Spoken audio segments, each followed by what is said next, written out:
Hello everyone. Today we are going to be making one of my favorite appetizer, firecracker shrimp. So we're going to start with some shrimps. I tend to use the tiger shrimps just because they're larger than most shrimps, and of course they're not quite jumbo, but still it's a heftier size. We're gonna go ahead and peel them. We're gonna devein them. We're gonna leave the tails on them just because I like that little crunch just before I finish off the shrimp. So we're gonna go ahead and pull off the little feet that they have, and of course take the shell out. And as you can see, I'm leaving the tail on them.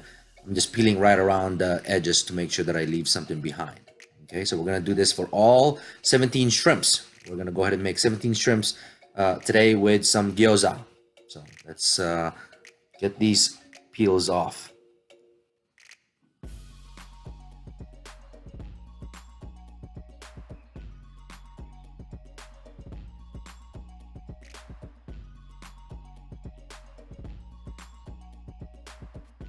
So as you can see, at this point, we're gonna go ahead and just slice up the back, revealing the vein inside there. Now, a lot of the time, some of the shrimps can come fairly clean that there's no black vein in the backside just because they've been soaking or they were in fresh water for some time and it let all of those out. But if you still have to cut this and make sure that the vein is out so that it's a little bit cleaner.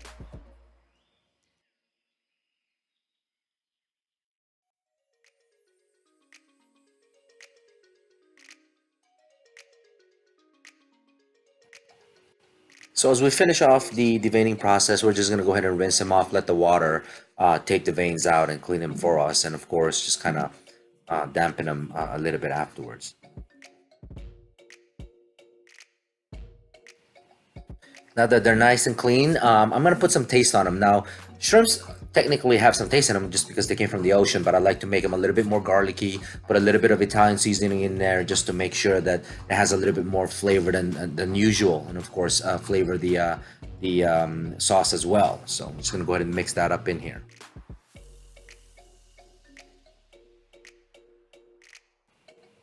Now what we're gonna do next is we're gonna go ahead and put a little bit of coating of cornstarch on them.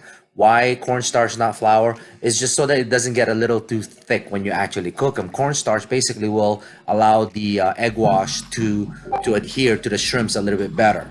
Okay, and with that said, a small light coat of cornstarch in all of them, and then wait a few minutes, and you'll notice that they tend to soak up into the shrimp just before you wash them into the egg wash, and then put the breading on it.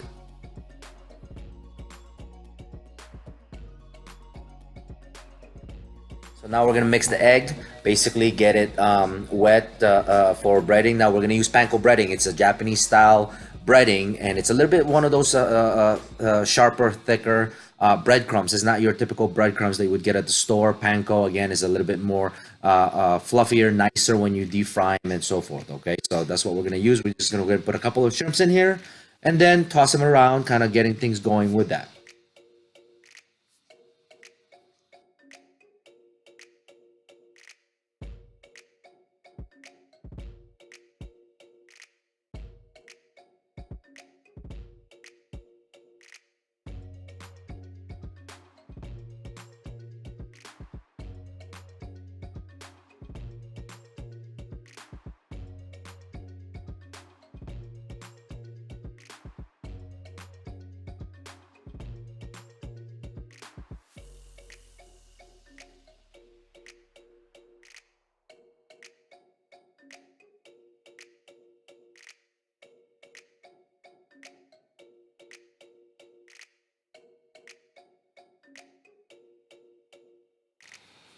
Okay, now what we're gonna do is we're gonna deep fry the shrimp, but at the same time, I'm making some gyoza, so I'm putting a little bit of sesame seed oil in this, just because it allows the flavor of the gyoza to come out. Now, these are store-bought gyozas, frozen, and I know I'm gonna be showing you some homemade gyoza here in a few days, but I really didn't have a choice. We finished off the last batch that we had, so we had to use these store-bought ones, but they're still fairly good and decent. So these are hot peppers that I have. I'm actually sauteing them on a different pan just because when I make the sauce for the shrimp, I'd like it to be a little bit spicier. That's why it's called firecracker shrimp.